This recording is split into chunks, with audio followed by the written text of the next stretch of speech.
สวัสดีครับ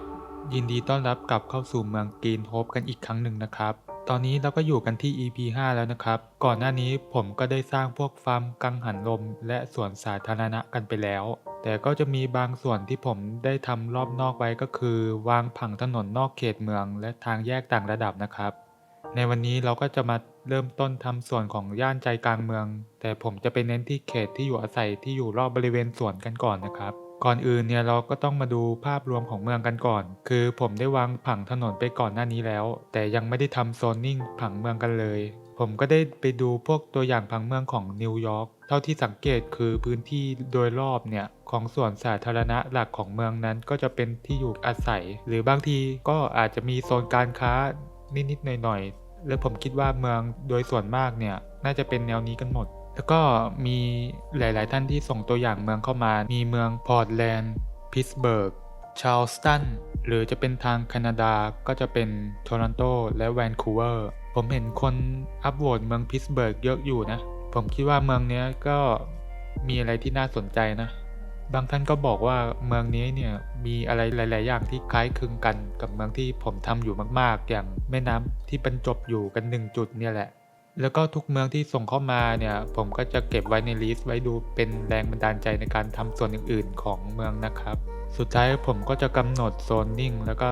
ได้ลองสร้างเส้นทางขนส่งมวลชนแบบคร่าวๆก็จะประมาณนี้นะครับอย่างใจกลางเมืองนี่ก็จะเป็นพื้นที่การค้าและออฟฟิศอาคารสูงต่างๆรอบนอกของเขตใจกลางเมืองเนี่ยก็จะเป็นพื้นที่เขตที่อยู่อาศัยหรือร้านค้าแบบหนาแน่นสูงแต่เป็นอาคารแบบขนาดเล็กตรงหัวมุมอะไรประมาณนี้ส่วนรอบนอกสุดก็จะเป็นพื้นที่เขตที่อยู่อาศัยแบบหนาแน่นต่ำแล้วก็โซนอุตสาหกรรมโดยเริ่มจากแบบเบาไปหาหนักนะครับ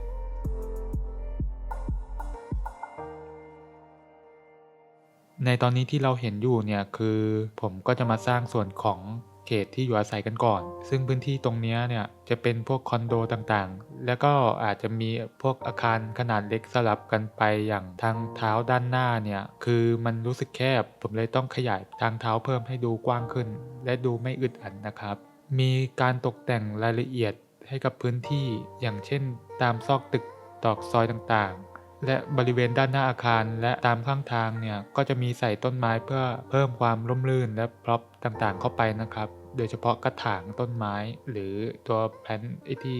เขาวางต้นไม้กันนะเขาจะมีถาดอะไรสักอย่างแต่อันเล็กๆอ่ะดินอ่ะถ้าเกิดใส่แบบเปล่าๆเนี่ยมันจะดูไม่สมจริงคือต้นไม้บ้าอะไรมันไปอยู่ตรงคอนกรีต ส่วนคอนโดที่ผมใช้เนี่ยก็จะมีแบบ Modern Set มาจากครีเอเตอร์ที่มีชื่อว่า Smiles นะครับผสมกับแนวเก่าๆซึ่งเราก็ได้เห็นในช่วงสุดท้ายของวิดีโอในกันนะครับสำหรับส่วนสาธารณะจะมีการอัปเดตเพิ่มเติมนะครับคือมีการเพิ่มใส่ในส่วนของร้านค้าเข้าไปแบบใช้งานจริงไม่ได้จะเป็นของตกแต่งเฉยๆนะครับแล้วก็มีการปรับเปลี่ยนสีของทางเดินบางส่วนเป็นสีขาวนะครับโดยใช้มอดที่มีชื่อว่า Network Skin 2นะครับส่วนอื่นๆเนี่ยก็จะทยอยอัปเดตเพิ่มเติมในภายหลังนะครับ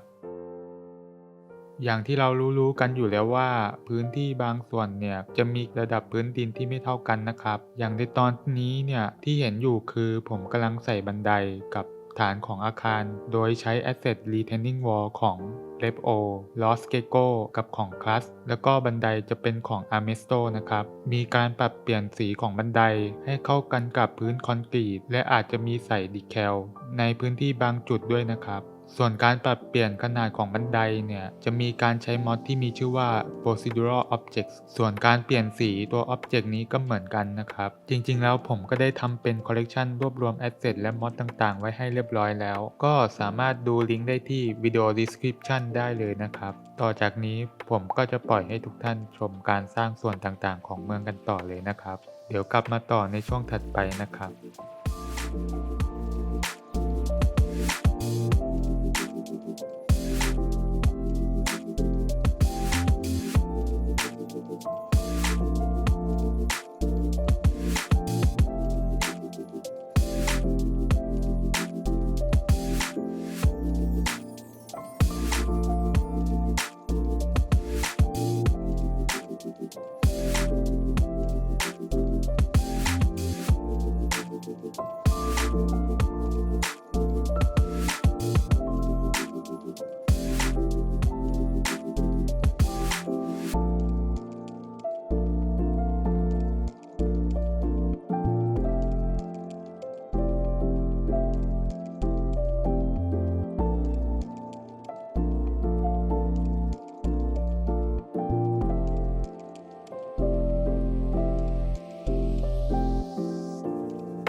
ส่วนนี้ที่ทุกท่านกำลังดูอยู่เนี่ยคือจะเป็นห้างสรรพสินค้าขนาดใหญ่นะครับ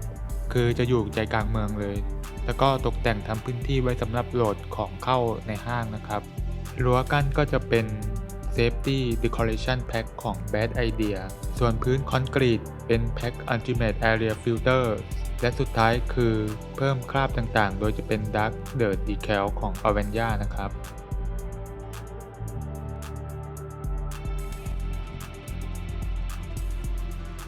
ผมก็จะทยอยวางอาคารต่างๆภายในเมืองนะครับ โดยตึกที่สูงที่สุดก็จะเป็นอย่างที่เราเห็นกันเลยนะครับ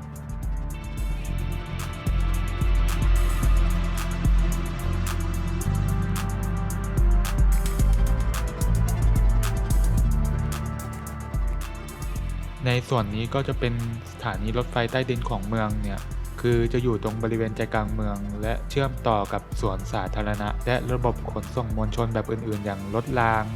และรถเมล์ที่ผมเตรียมจะทำไว้ในแผนถัดไปนะครับ ส่วนแอสเซทสถานีรถไฟใต้ดินและแทรมโรดก็จะเป็นของคัสนะครับ ส่วนแอสเซทที่เป็นพวกพื้นผิวดีแคลพวกกระเบื้องอะไรพวกนี้ ผมก็จะพยายามลดการใช้จากแหล่งภายนอกนะครับ คือต้องการลดจำนวนแอสเซทลง เพื่อที่จะไม่ให้เพิ่มภาระเครื่องแต่ไม่ได้หมายความว่าจะใช้วานิลาทั้งหมดนะครับคือบางอย่างมันสวยแต่บางอย่างก็ไม่สวยนะครับกลับมาพูดถึงแอสเซทที่เป็นพวกอาคารวานิลาเนี่ยจริงๆผมก็พยายามใช้นะแต่มันติดปัญหาตรงเรื่องสเกลตึกนะเพราะไอตัววานิลาเองเนี่ยมัน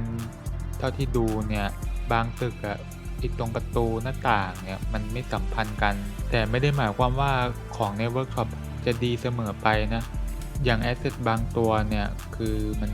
ตัวรายละเอียดโมเดลคือมันเยอะเกินไปซึ่งมันได้เพิ่มภาระของเครื่องนะครับ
กลับมาดูกันอีกฝั่งบ้างก็จะเป็นลักษณะเดียวกันกับพื้นที่ที่ผ่านมาเลยคือจะเป็นเขตที่อยู่อาศัยแบบหนาแน่นสูงมีการขยายทางเท้าเพิ่มขึ้นมาแล้วก็ใส่รายละเอียดต่างๆให้กับพื้นที่นะครับก็คือจะเหมือนเดิมเลย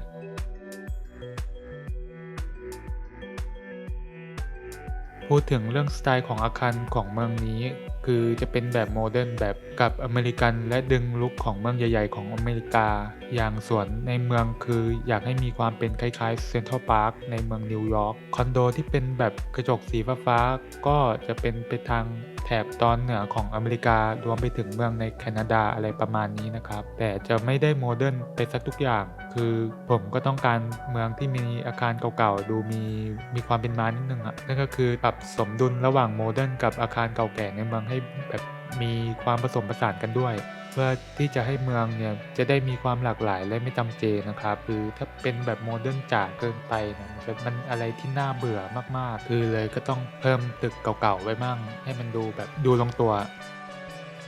ส่วนเรื่องความสูงของอาคารเนี่ยคือผมพยายามคุมความสูงของอาคารให้อยู่ในระดับที่เหมาะสมคือจะไม่สูงมากจนเกินไปรวมไปถึงการวางอาคารต่างๆคือผมจะวางพวกอาคารให้ดูแบบกระจายคือ1บล็อกผมจะกำหนดให้อาคารสูงได้เพียง1อาคารเท่านั้นที่เหลือจากนั้นคือจะเป็นอาคารเล็กๆที่จะไม่สูงเทียบเท่าอาคารที่สูงที่สุดในบล็อกนั้นๆแต่ถ้าเป็นอาคารที่สูงมากๆแบบซูเปอร์ทอลเนี่ยคือจะมีเพียงแค่อาคารเดียวเท่านั้นพร้อมกับลานด้านหน้าหรืออย่างที่ผมทำให้ดูในวิดีโอนี้ได้เลยถัดมาเป็นการเลือกใช้ประเภทถนนต่างๆคือต้องให้มีความเหมาะสมกับโซนนิ่งด้วยนะครับรวมไปถึงระยะร่นของอาคารต่างๆเนี่ยคือผมพยายามคุมให้ได้ความเป็นสกายไลน์จริงๆคือตึกจะไม่แออัดจนเกินไปและดูมีความใกล้เคียงกับความเป็นจริงมากที่สุดนะครับ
ถัดมาที่ส่วนนี้คือจะเป็นโซนการค้าและพวกออฟฟิศต่างๆอย่างที่เห็นอยู่กันตอนนี้คือจะเป็นอาคาร2หลัง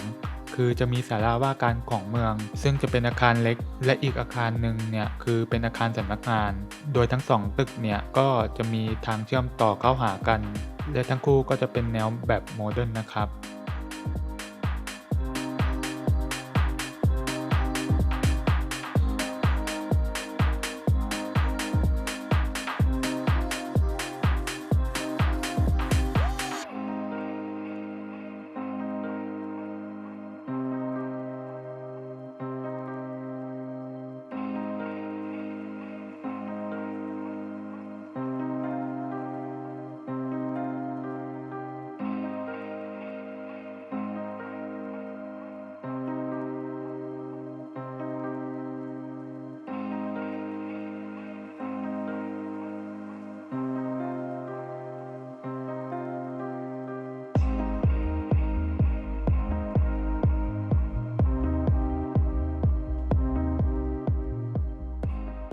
ถัดมาจะเป็นอาคารออฟฟิศที่สูงที่สุดในเมืองนะครับแต่จะเน้นเป็นกระจกและยังมีอาคารเล็กๆที่เชื่อมต่อกันกับอาคารหลักพร้อมกับการแต่งพื้นที่วางต้นไม้ต่างๆให้ดูมีรายละเอียดและมีความร่มรื่นมากขึ้นนะครับ